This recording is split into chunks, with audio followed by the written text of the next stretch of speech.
जी, अगर हम बिहार चुनाव की वोटर लिस्ट वेरिफिकेशन की बात करें तो बिल्कुल ये एक गंभीर विषय है क्योंकि चुनाव आयोग पर ये पहली बार आरोप नहीं लग रहा है।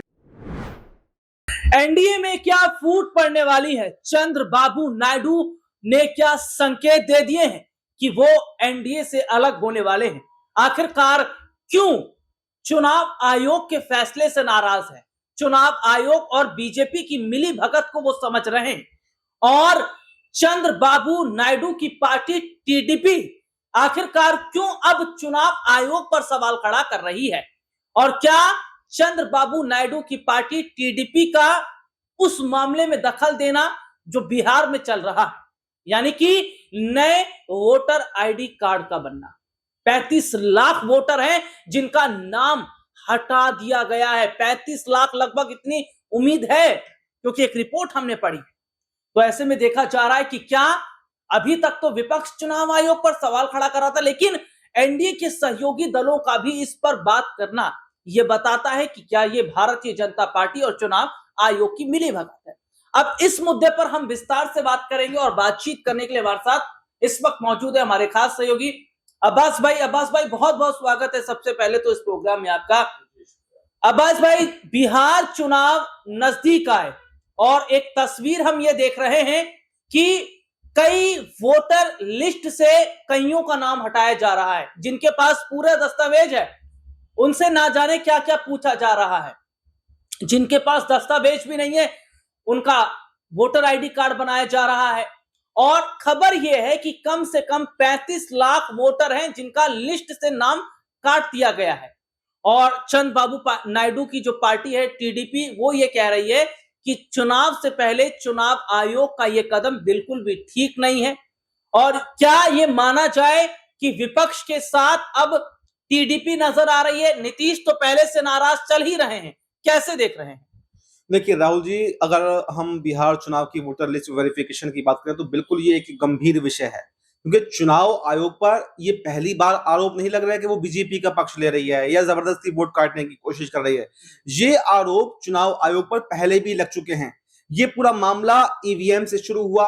ईवीएम से शुरू होने के बाद में अभी महाराष्ट्र में चुनाव हुए। महाराष्ट्र में वोटर लिस्ट में गड़बड़ी के मामले सामने आए। उसमें जहां पर जितने वोट हैं ही नहीं, उससे ज्यादा वोट पड़ गए।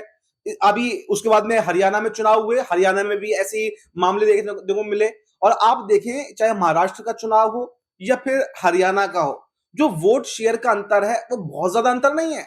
और हरियाणा के अंदर तो सीटों को भी ज्यादा अंतर नहीं है। यानी ये कहा जा सकता है कि जरूर कुछ ना कुछ हेर फेर वाली बातें हुई हैं। जहां जहां कांटे की टक्कर देखने को मिलती है, जहां जहां विपक्ष जो है वो टारगेट बीजेपी को कर रहा होता है, वहां वहां वो हार जाता है, वो भी कम वोटों के मार्जिन से। उसके बाद में दिल्ली में चुनाव हुआ। दिल्ली में भी यही हुआ।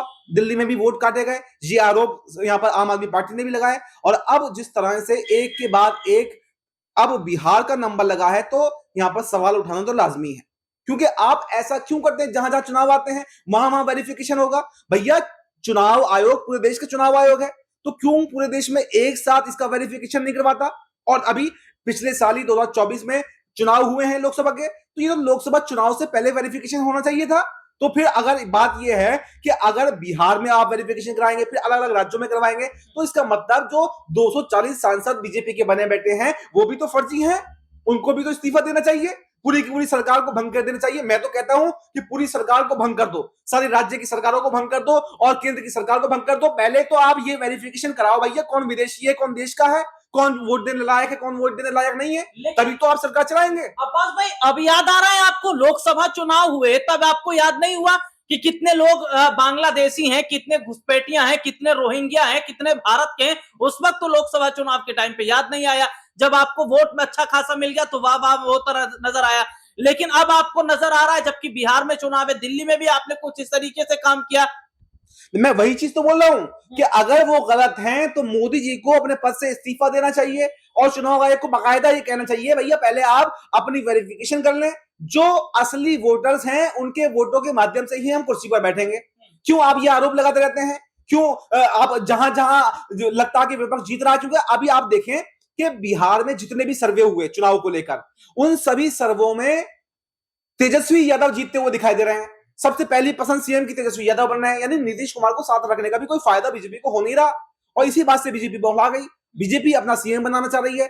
तो ये पूरा एक दांव पेच खेला गया है, एक रणनीति बनाई गई है कि किस तरह से वोटों की लूट की जाए, जो विपक्षियों का वोट है उसको काटा जाए, ताकि धांधली जो है वो आसानी से की जा सके। अब्बास भाई, अभी आपने बोला नीतीश को रखने का कोई फायदा नहीं, यानी नीतीश का होना ना होना बराबर है। नीतीश की नाराजगी वैसे भी है।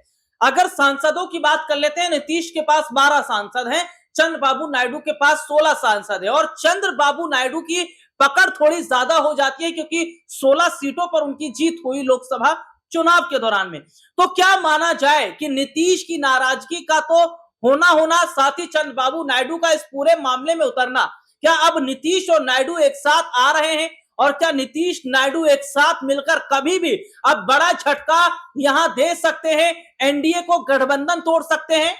देखिए, बिल्कुल ये बहुत ही महत्वपूर्ण सवाल आपने पूछा है कि बिहार के लिए आखिर चंद्रबाबू नायडू आवाज क्यों उठा रहे हैं। दरअसल वो बिहार से ज्यादा अपने लिए और अपने दोस्त के लिए आवाज उठा रहे हैं, क्योंकि नीतीश कुमार की चंद्रबाबू नायडू की बहुत अच्छी दोस्ती है।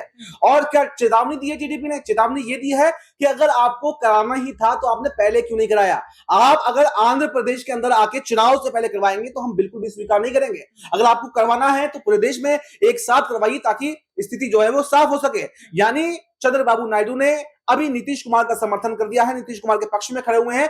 अब नीतीश कुमार चुप क्यों है और क्या चंद्रबाबू नायडू के बाद में वो भी अपनी चुप्पी तोड़ेंगे, इस पर सवाल उठ रहे हैं। क्योंकि जिस तरह से मैंने कहा आपको, भले ही बिहार के अंदर देखिए, अगर बिहार के अंदर नीतीश कुमार की जरूरत बीजेपी को ना हो, मतलब केंद्र के अंदर बीजेपी की जरूरत ना होती नीतीश कुमार की, तो वो बिहार में इस बात साइडलाइन कर देते। इसलिए सिर्फ वो केंद्र की वजह से बिहार में भी अपने साथ रख रहे हैं और उनको मनाने की कोशिश कर रहे हैं। लेकिन जिस तरह से एक बगावत, जो शायद सोचा भी नहीं होगा बीजेपी ने कि अब उनके अपने ही सहयोगी दल उठाएंगे, जिसने वक्फ संशोधन बिल पर बगावत नहीं उठाई, समर्थन आपका कर दिया, वो अब वोटर लिस्ट वेरिफिकेशन पर सवाल उठा रहे हैं। तो ये जरूर चिंता का विषय जो है वो मोदी शाह के लिए होने वाला है। और कहीं ना कहीं बिल्कुल ये हो सकता है कि अब इनको चाल, बीजेपी को उनकी चाल जो है वो उल्टी पड़ती हुई दिखाई दे। क्योंकि अगर मोदी और शाह का साथ अगर चंद्रबाबू नायडू और नीतीश ने छोड़ दिया तो केंद्र की सरकार भी चल नहीं पाएगी। यानी जो विपक्ष को घेरने का काम कर रहे थे, अब खुद ही अपने बुने जाल में फंसते हुए दिखाई दे रहे हैं। तो ये देखना भी दिलचस्प रहेगा कि क्या वोटर लिस्ट वेरिफिकेशन होकर रहेगा या फिर इसमें कोई रोक जो है वो लग सकती है। जी, ये सबसे बड़ा सवाल है कि क्या बिहार चुनाव से पहले नए वोटर आईडी कार्ड के मामले में यहां चंद्रबाबू नायडू का बोलना, चुनाव आयोग पर सवाल खड़ा करना, क्या ये सवाल ऐसे ही नहीं खड़ा हो रहा है? और विपक्ष अगर इतने समय से बात चुनाव आयोग को लेकर, अगर धांधली को लेकर कर रहा था, तो क्या ये होता नजर आ रहा है अभी तक? अब्बास भाई जी, तो ये देखिए, हमारे साथ जो हमारे सहयोगी थे अब्बास भाई, इन्होंने पूरे विस्तार से जानकारी दी है। लेकिन यहां पर मेरा दर्शकों से सवाल रहेगा, अभी तक तो हम विपक्ष की बातों को झुठला रहे थे, ये विपक्ष ऐसे ही बोल रहा है, ये चुनाव आयोग पर ऐसे ही सवाल खड़ा करे, लेकिन चंद्रबाबू नायडू भी तो ये मान रहे हैं कि चुनाव आयोग ऐसे समय में ये तमाम वेरिफिकेशन, तमाम चीजें कर रहा है जब चुनाव सर पर है। तो क्या ये बीजेपी और चुनाव आयोग की मिली भगत ना माना जाए? इस मुद्दे पर आपकी क्या राय, कमेंट करके जरूर बताइए। फिलहाल मुझे और मेरे सहयोगी को इजाजत दीजिए। नमस्कार।